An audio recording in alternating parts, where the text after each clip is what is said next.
Time for the 49ers Rush Podcast.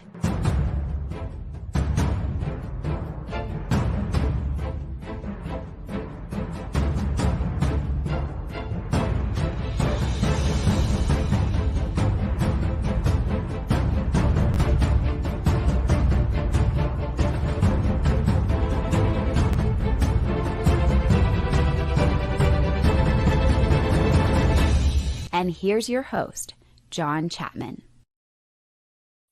What is going on, 49ers fans? It is incredible to be with you guys today, and I'm excited about today's show for multitude of reasons. Number one, we're going to be talking 49ers playoff situation seedings, but what we're going to do is try to almost do an entire simulation, which might be, whatever. You can discount it. Probably not going to play out this way, but the whole exercise is designed.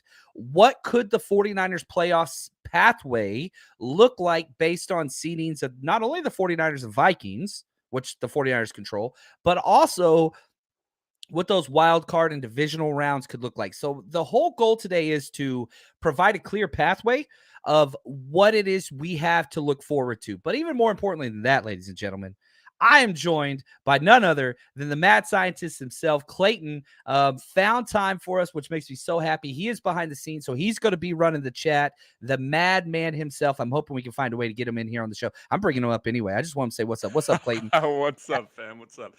Repping the Giants, most embarrassing day in franchise history.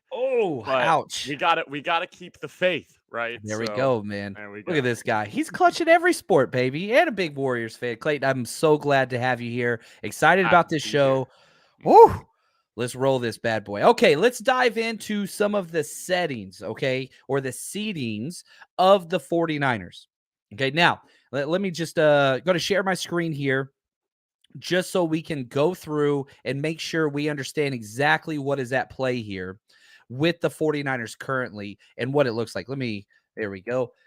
These are the playoff seedings based on ESPN currently, okay? So the Eagles, they've locked up the 1 seed. Almost impossible to get up there. They would have to lose 3. We'd win 3. We would break the tie based on conference record, but I don't want to play that game just because them losing 3 games in a row, even with Jalen Hurts, who did not practice today, I don't think it is. Whatever. Vikings are at 2. I do have them slipping up. I do have the 49ers finishing 2nd seed in rankings. We'll talk more about that. I do have Tampa Bay winning. Now, here's where it gets crazy. After the Cowboys at the 5 seed, which they seem to almost have that locked up, they would have to lose 2 games. Giants would have to win out. It's basically the only way they won't be the 5 seed. But one of the things that's going to be a theme of today, the Cowboys winning is a good thing for the 49ers. We'll get to that. Now, once you get here, and these are the likely 49ers wild card opponents. You've got the Giants currently at 6, Commanders at 7, who we play this week, Seahawks at 7, Lions at 8. Seahawks at 8, Lions at 9. So the Seahawks and Lions are out of it. And again, if you're just listening audio-wise, I'm trying my best to paint this picture just through audio. But if you're watching, obviously, I'm showing all this stuff. I love it. Oh, look at Mr. Stewart. He said the best basketball football teams are in the Bay. Baseball, man. Nah, man, the Giants are great. But, yeah, they're definitely taking a step back. We'll see how it goes. Hopefully it gets better for them. Now, I want to go through the Giants, Commanders, Seahawks, Lions. I don't think the Packers can make it. They'd have to basically win out. And even if they do win out, they'd split with the Lions, which I don't like. And they're behind in the division race. So I think even if they tie with the Lions, which I don't think they will, I think they lose that tiebreaker. So I don't have the Packers as serious contenders. So let's start at the top, because if the playoffs were today, the Niners would be playing the Giants, which I love. That 3-6 matchup, right? Because one gets a bye week. You got 2nd seed versus 7th seed, 3 seed versus 6th seed, 4 seed versus 5th seed, right? So 2-7, 3-6, 4-5. That's the way it paints for the playoffs. So if the playoffs were today, the 49ers would be playing the Giants. They are 8-5-1. Listen to the 3 games that they have left on their schedule. At Minnesota, at home versus the Colts, at Eagles. That's not good. That is not good. I do have them beating the Vikings, which is how the 49ers jump up into that 2 seed. I just don't trust the Vikings. I really, really don't. Colts, I got them beating them. I got them losing to the Eagles, even though that game won't mean much. So I have the Giants finishing with a 10-7-1 record and locking up that 6th seed. So I think they're going to be the 6th seed. Now, this is where it starts to get confusing, because as soon as we go over here to the Commanders, that is where it gets kind of weird. They're currently the 7th seed, 7-6-1, so a weird record in and of itself. Now, listen to these games. At the 49ers this week, I got them losing that one. Cleveland, the Browns, that's a tough matchup. I got them winning that one. And then the last week is at home versus the Cowboys. I have them losing that one. So even though they're 7-6-1, I got them going 1-2 down the stretch for an 8-8-1 record. Is that going to be enough to get into the playoffs? I don't think it is. And here's why. This is where it's about to get real fun. Raphael says, one thing Dodgers and Giants fans can agree on is booing Correa. Oh, he got paid, man. I like to see people get paid, but I get it. Now, the Seahawks are interesting on a lot of levels.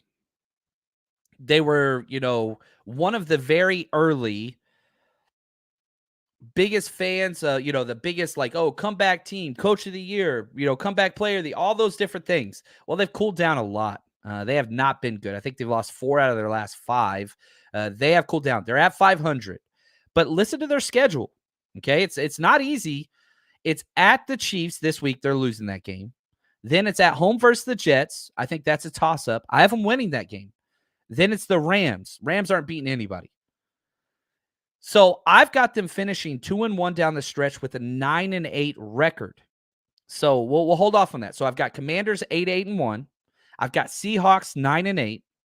That brings us to the Lions. The mighty Don Burr fighting Detroit Lions. They're 7-7. Same record to the Seahawks, but they're behind them because the Seahawks beat the Lions early on in the year. So they own that tiebreaker. So if they have a same record, Seahawks get in. Listen to the record for the Lions. At Carolina, home versus Chicago, at Packers. I got them going 2-1. I have them losing that Packers game, but that's it. And so they're going to finish 9-8. So my playoff seedings, I've got the Seahawks making it as the 7th seed. So basically, you move the Seahawks up to 7, move the Commanders down, and that's going to be your playoffs. So that gives us the whole entire, playoff seeding. These are your wild card weekend matchup. Eagles get their bye. 2-7. Are you ready? This is what I got. 49ers and Seahawks. Nothing makes me happier. And I know people are going to say oh man, it's so hard to beat a team 3 times in a row. And that's rough. You don't want to play a divisional opponent in the playoffs. And I'm over here like BS, baby. I'll take the Seahawks 10 out of 10 times. They might win 1. Maybe. It's a bad matchup for the Seahawks. It's bad. They scored 1 touchdown offensively against the 49ers in 2 games. 1. That ain't going to do it, folks. And it literally was the only time they even got close to scoring. It wasn't even like there were other close, touchdown scoring drives. No. It was just 1. That was it. So I've got 49ers Seahawks 2-7, and the Seahawks will come to Santa Clara, which, again, more bad news for them.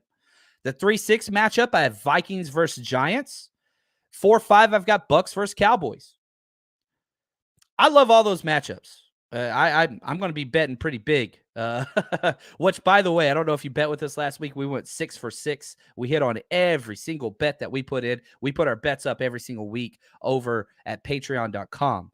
So, looking at just the wild card round, you've got Eagles bye, 49ers versus Seahawks, Vikings versus Giants, Bucks versus Cowboys.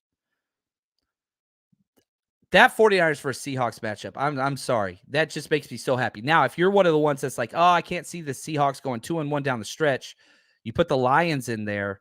All right, now that's not as comfortable a matchup for the 49ers. Still think the 49ers would be favored considerably, but the Lions are much more dangerous offensively. They just have a terrible defense.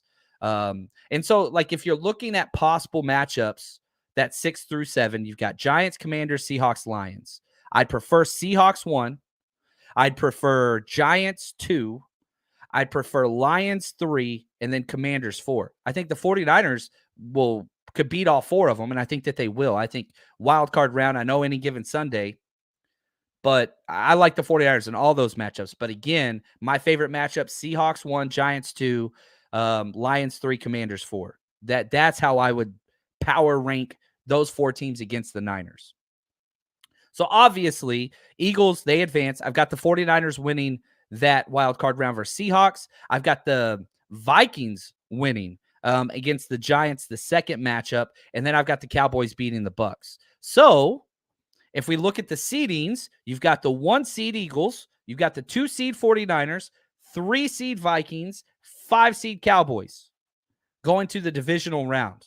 Now, one of the things that people get confused a lot about, it reseeds, right? So it's not a traditional bracket like whenever you think about like March Madness or any of those things. It reseeds. So Eagles will play the lowest seeded team. So whatever wild card team wins, that's what team's going to be the Eagles. And so in this case, you'd have the Eagles and the Vikings in the divisional round, which leaves the 49ers at Vikings. So Eagles, Cowboys, and then 49ers, Vikings. I think I messed that up a little bit. Sorry about that. So the 1-5 matchup, Eagles, Cowboys, 2-3 matchup, Vikings, 49ers. And again, if you do not have the 49ers winning out and the Vikings losing one, you can flip-flap those. And the only difference is the 49ers would be traveling to Minnesota. So that's there. I want to play the Vikings so bad. I really, really do. Because I understand what they have done with their comebacks. I get second half Kirk Cousins. I get those things. I have no respect for that team. I really, really don't. And especially if you're talking a divisional round, primetime game, which Cousins has been allergic to. I understand that they're, 11-3. But yeah, George, that Vikings defense is god-awful. And if you mean to tell me you get to go through the playoffs playing the Seahawks in round 1 and the Vikings in round 2, sign me up, baby. Yeah, I'll take that all damn day. Then you've got which would be a tough matchup, the Eagles versus Cowboys again. That's going to be a fun matchup if that's the way that it took place. Steve says, John, with the current seedings, it's most likely Dallas would face off in Philly divisional round. That's what I just projected, which would be perfect because they could beat the crap out of each other, and they would. Yeah, that's huge. My closest best friend, he's a diehard Eagles guy. His dad's a Cowboys guy, and man, those text message threads I get involved in, they are rough. They are rough, man. And if the fans feel that way, yeah, that's a lot. And so obviously I have us beating the Vikings. I have us beating the Vikings by a lot. I have us beating the Vikings by double-digit points, as a matter of fact. And then again, back to kind of where we started this show. It helps the 49ers the more the Cowboys win, whether we're the 2 or the 3 seed, right? That is what's important because, man, if they win, I think the Cowboys, not that the Cowboys are better than the Eagles. I don't think that's the true, but they could win. And if these were the matchups, then we will pull for the Cowboys. Why? Because then we would be hosting the NFC Championship game against the Dallas Cowboys. Tell me that doesn't sound sweet. Tell me that doesn't sound sweet. We beat their ass last year at their house. Hell yeah, that was such a cool game. And now they get to come to our house? Cool. I'll take that all day. Yeah, I'll take that all day. Now, is this exactly how it's going to go? Probably not. But this is Chapman's version of what I expect to see the most and how things I have panning out. Obviously, things are going to get weird. The NFL has been weird all year. So I fully expect that to continue to get weird. But I wanted to try to set back and again, just see what these pairings will look like and what a possible pathway to the NFC Championship would look like. And it's very realistic that if the 49ers nail that 2 seed, you could have 3 home games. You got to take care of business. But there is not a team on this schedule, maybe the Eagles, that the 49ers will not be favored against. There's not. If we got to travel to Philly, yeah, I expect the Eagles to be favored. But the people of the desert, they're so high on the 49ers. I do not expect that to change. I think that is going to continue. Raphael says, Eagles play confident in their nest. Hopefully they choke. Hey, we beat them there last year, week 2. We were there. We were there. You know what's crazy is we got to travel there next year too. All those road trips keep coming out. Yes, Adam, the Super Bowl is in Arizona. And a couple things I want to put out there just on road trip stuff. We are finalizing details for Vegas and for the wild card round. We're going to be throwing a tailgate just like we did Blue Lot 1, baby. Marquise to the people, they're coming through, man. Clutch. That food was fire last time, man. Clayton shaking his head. Yeah. So we're going to be throwing another party in Santa Clara. I don't think we're going to do a night before party just because we don't know what day it is. I can't get a bar lined up because, again, it could be Friday night, Saturday night, Sunday night. Because remember, there's a Monday Night Football playoff game, and we're not going to find out the schedule for that for those games until the week of. So that's going to be difficult. So we'll see what it is, but we're going to be there in some facet, throwing a tailgate party, having a good time, partying with the faithful, and Blue Lot 1 for the wild card round. Now, we'll have to see how things going. I cannot do a divisional round meetup or get together. Just cannot. That's my yearly ski trip with my coaching buddies that I will not miss for any price or whatever. It's just we're 11 years straight going skiing together, and they're all football track coaches. So they get 1 week that they're allowed to go on vacation. Texas sports are crazy. But if they go to the Super Bowl, you can bet your rear end we're going to be there. I will never miss a Niners Super Bowl for as long as I live. And I will do everything that I can to provide the environment in Arizona. We've got some connections down there. If you haven't been to McFadden, shout out to my boy Scott, who just kills it down there. He's the owner of the bar, big time Niners fan. He was with us partying up in Seattle this week if you were there, him and his wife. So we'll be partying with them. It's going to be a good time. So trust me, if they go to the Super Bowl, these red cheeks will be there with a big old smile on his face. That's what's happening. That is what is happening. Now, just a couple more announcements quickly. We are going to have our bonus extra Patreon only call-in show today at 3 p.m. So literally just a little over an hour from now.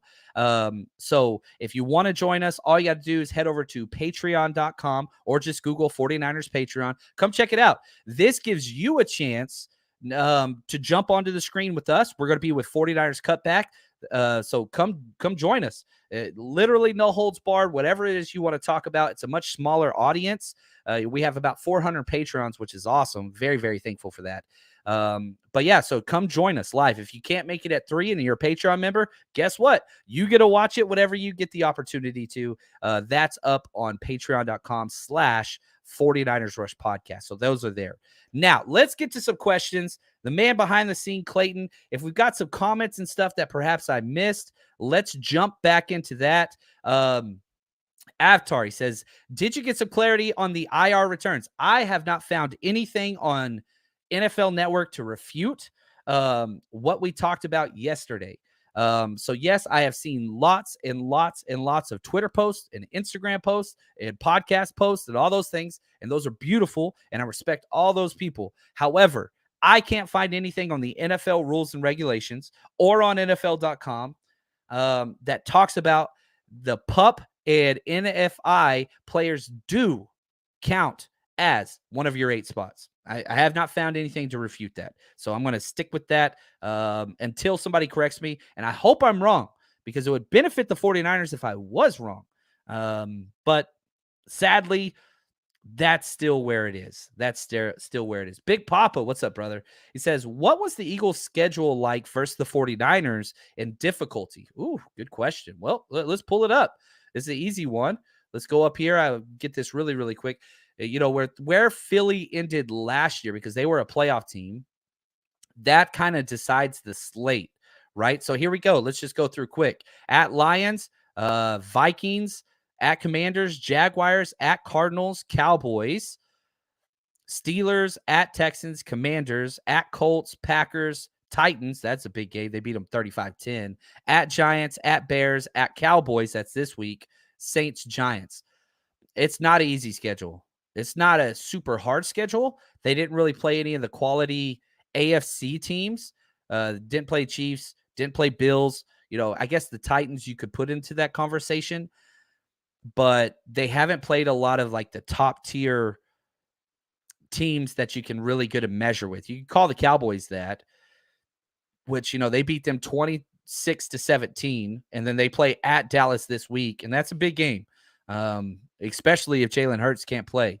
But Saints, that's not an easy gimme. Giants, that's not an easy gimme either, even though they beat the Giants 48-22. So, yeah, much easier schedule than probably what the 49ers faced.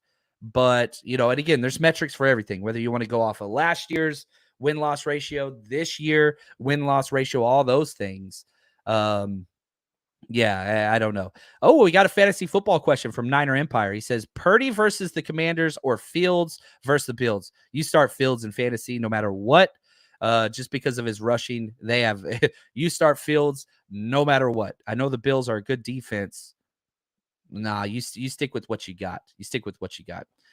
Debster, what's up, girl? She said, other than the 49ers game, which games do you want to watch this weekend? Oh, good question. So, I want to watch the Kansas City Chiefs versus Seahawks. That's one that's important. But the most important game for the 49ers this week, much like last week, the New York Giants versus the Minnesota Vikings. Because, one, that determines the 49ers seed 3 or 2 if the Vikings lose. And if, the Giants lose, then that's, again, they're a possible matchup. I have them finishing with the 6th seed, but we'll have to see here because it's possible they don't make the playoffs. It is possible they do not make the playoffs. That is a legit possibility. But I do think that they'll make it. So that would probably be the two that I'm most interested in. Outside of that, the Philly-Dallas game, for obvious implications, that's going to be fun. But those are probably the three that I'll be watching the most. Raphael, he said, Debo did some light work today. That guy has some T.O. in him. I love it, man. Terrell Owens, the good parts of Terrell Owens, not the bad parts. T.O. was just unbelievable. Physical freak, probably one of the most physically imposing wide receivers, if not the most physically imposing wide receiver ever. Him and Megatron, I'd put probably at that list, and that's it. There's nobody else bigger, stronger, faster than those two guys. That's it. Debo's built different, right? Much more compact, a lot smaller. He would have been a running back in the day, but Kyle Shanahan even said where Debo, it's possible he could go this week, but if we needed him, you don't need him. You don't need him. So you just get kind of sit back, enjoy it a little bit, right? He's going to get ready. He's going to get healthy. Just be patient. We got lucky, man.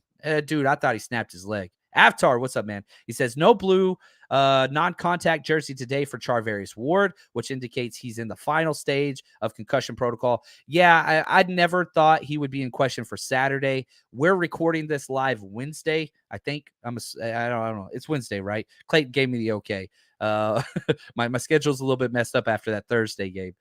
Which, by the way, we finished our defensive first half breakdown. That's up on Patreon today. And let me just say this. We're talking about the defense. I feel like I could have said this probably 6 times this year.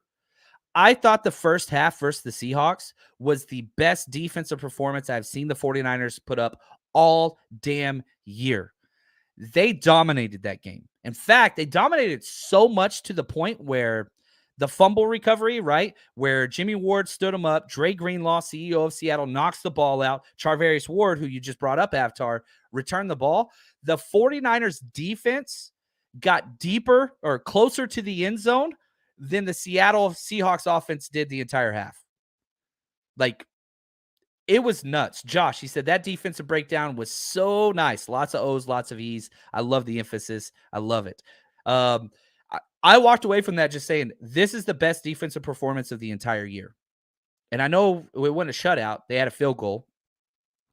I'm telling you, man, there was zero hope in the way the Seattle Seahawks were playing. Zero hope in that first half. Zero. And the officials helped them out considerably. Second half, I want to begin that one done tomorrow. And then I got family coming in Friday, so I got to get defense and special teams finished tomorrow. I'll get that for you guys, Patreon peeps. That's where that'll be. But man, how can this team be getting better? I don't understand. You're on a 7-game win streak, best in the NFL. I was just on a Commanders show with Big Doug. I had a good time. You know, he was trying to get to know the Niners, which was a lot of fun. I tweeted it on my Twitter profile if you want to check that out.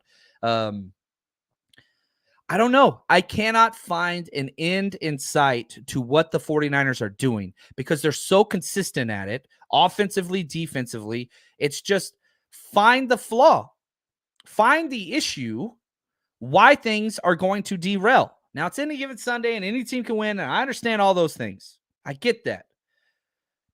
But it's not like our offense is putting the ball in jeopardy. There's going to be a fumble, a sack, fumble, interception. At some point, it's coming. I understand that. But not with what our defense is doing. They can still win even with that because of people like Charvarius Ward, who is incredible. And I said today, you know, if I had to do, I said this on the Patreon breakdown. If I had to what's the word I want to use? If I had to say okay, these are the most pivotal pieces for the 49ers defense to continue doing what it's doing. Nick Bosa, number 1, obviously. Number 2 and 3 are the 2 linebackers, whichever order you want to go. Fred Warner, Dre Greenlaw, don't care. And then number 4 would be Charvarius Ward. You have this 4 corners that everything goes through. Everything goes through. And those 4 pieces, they're freaking all pro level. You know, it's just, it's absolutely all pro level with what is happening. And it's week in, week out. It's week in, week out. It's crazy. You know, I just saw from Matt Barrows, who does a hell of a job. Javon Kinlaw is taking part in his first practice in 2.5 months. Freaking love it. He told Barrows he was in the weight room since October, is stronger than he was to start the season. Well, that scares me. I'm not going to sleep tonight. That dude is just a monster already. Strength isn't the issue, though, right? Can the knee, could perhaps the muscles around the knee be strong enough to help provide consistency? That's what I want to see. Alberto, says, question: if Purdy wins out, do you think he can win Offensive Rookie of the Year? Let's deal with that question first. He's got more I want to get to. I don't think so. I really don't think so. It'd be really, really hard. And a lot of times they vote for those awards before the last week. Yeah, they do those awards before the Super Bowl, right? So that takes away from it. I wish he could, but the fact that he did not get when were his first snap or his first actual play came against the Dolphins, it's week 13. There ain't no way. So even if he wins out week 13 on, there's no way he could win it over guys that have been playing all year. Should he? He should be in the conversation. I think he should be in the conversation. If he played at this caliber for 10 or more games, it's his. It's his. One, they want to give every single damn award to a quarterback no matter what anyway. But yeah, the competition this year is low. It's real, real low for Rookie of the Year. Alberto goes on to says, if Kyle wins the Super Bowl with the 3rd-string quarterback, could he be called the best head coach in the NFL right now? You put him in the list. You got to. He's in the conversation. He wins a Super Bowl. He's got to be in the conversation. He's got to be. You know, you talk about Bill Belichick. Look what he's done post-Brady. Look what he did before Brady. How much of that was Brady or Bill Belichick? I mean, he's great and a Hall of Fame coach. It should be. He's a damn cheater. Cheated his entire career. But, I mean, he's great. Mike Tomlin, if they get to 500, that would be insane. Still never got below 500. But he's got to be up there. I love this. Cledesma, I think I said that right. Cledesma? I hope I said that right. Purdy is the WTF player of the year in my book. I don't know how to explain Brock Purdy. And my job is to explain things with the 49ers. And I've watched all of his plays repeatedly. I don't know how to explain them. Just fun. And WTF. That's exactly correct. He's that damn good. He's so entertaining. I don't know what to do. Just buckle up, baby. Enjoy this ride because who knows where it's going to go, but I'm very, very happy to be on it. You know what I'm saying? And I think that's where we are. We want to quantify things And that's where like a lot of the social media arguments get to and all those things. So we want to look to the future. And I get that too. This whole episode is about looking to the near future, the guaranteed future, because we are going to the playoffs. But man, if I just catch myself daydreaming about 2023, I'm just like, no, Chapman, stay here. Don't go anywhere. This is what it's about. This is why we're fans. And I'm just thankful for Brock Purdy. I don't know what it's going to look like in the future. Right now, I don't give a damn. Right now, I care about this year. I care about 2022. That's it. Think how long it's been since we got that last title, right? Not saying we're going to get the title. But could you imagine this is 1994 and everybody's arguing about whether or not Deion Sanders is going to sign another contract in 1995? That's a stupid-ass argument. No, enjoy 1994 Deion. Enjoy the 1994 Defensive Player of the Year. Enjoy one of the most wonderful offenses on planet Earth in NFL history. Enjoy that moment. And I feel like we're in it. I don't know. I don't want to argue that stuff in the future. I just don't. I just want to be here with Brock Purdy. I just want to be with Purdy. That's it. Tyler, he says, do you think the defensive play could suffer with time now that the scouting team is being run by a 4-string quarterback? Oh, interesting. That's an interesting take. Yeah, I guess you could say that. Purdy was doing a hell of a job, but that defense is stepping up. And, you're playing Tyler Heineke this week. Then you got David Carr or Derek Carr, whichever one of the Carr, the one that wears mascara, that Carr. And then you've got Arizona Cardinals. Colt McCoy's out. He'll probably be back by that point. I guess we're not playing too many mobile quarterbacks. Tyler Heineke can run, but you've got Josh Johnson. He's going to be running our scout team now. So I think it's kind of good for the 49ers defense to play against mobile quarterbacks and scout team, because there's going to come a point in the playoffs where you're playing some type of mobile something. No doubt about that. Shot J says, even Kittle said to the Manning brothers, he's totally surprised by how good Purdy has been compared to what he showed in college. Everybody is. He was picked 262. How do you go from 262 to what he's doing now? I have no clue. I got a clip right here from the beautiful Juan Salas. This is the person you just brought up, George Kittle, talking about Purdy. Brock is he's been confident since he got here. He's got this edge to him. I don't want to say it's a chip on his shoulder, but he's just got this confidence to him. And we've seen that in OTAs when we drafted him. He came into training camp as a third QB, and he won the second spot. And then he was the third quarterback for the first 2 weeks. Trey gets hurt, Jimmy goes in, and Brock's going against the best defense in the league for the last 13 weeks. So he's bringing it every single day. And I would watch those practices, and offense goes for 10 plays, and we watch the scout team offense go against our starting defense, and he's out there doing everything he can to shred them and just try to slice and dice them as much as he can. So I think he got better from that. I mean, when you're competing against that D-line and that secondary linebackers, you got to get a little bit better. And he definitely has. And this confidence, we saw it in preseason too. Like, he threw an amazing pass to Ross Dwelly against the Texans. He's not scared to make big throws, and he's also not scared to use his legs. And you got to love that about him. And having a mobile quarterback who's willing to risk his body, you got to love it. Gotta love it, man. I love it too. And again, just be here. Don't go anywhere else. Don't let your mind look too far to the future. This year only. This year only. You can go to the Super Bowl. Let's don't go past that. Okay, that's where the conversations need to stay. I want to say thank you guys. It's been an absolute pleasure. It's so much fun when Clayton's here. Thank you, Clayton, the man behind the scenes. Got to give a shout out to our executive producers. We got Kilted Niner. He's incredible. And 49ers George 365. He's incredible. And a reminder, we have our live call-in show in 1 hour from now. 1 hour with 49ers Cutback Crew. Those are so freaking fun. So if you're part of our Patreon, go check that out. If not, go sign up. Join the show. If you don't like it, cancel. We'll refund you all of your whatever you paid. We got you. So money back guarantee, no questions asked. But come join us 1 hour from now. That'll be over on Patreon. And Melissa, she put up there, RIP Franco Harris. Yeah, you can't tell the NFL story without what he did and what he was about. And so, man, rest in peace, man. Appreciate all the contributions, and just want to say peace and love to his loved ones. I know they're going through a tough time. Thank you guys. Appreciate all the support. Clayton, you're incredible. And until next time, 1 hour, come join us over on Patreon. Until then, stay strong, faithful.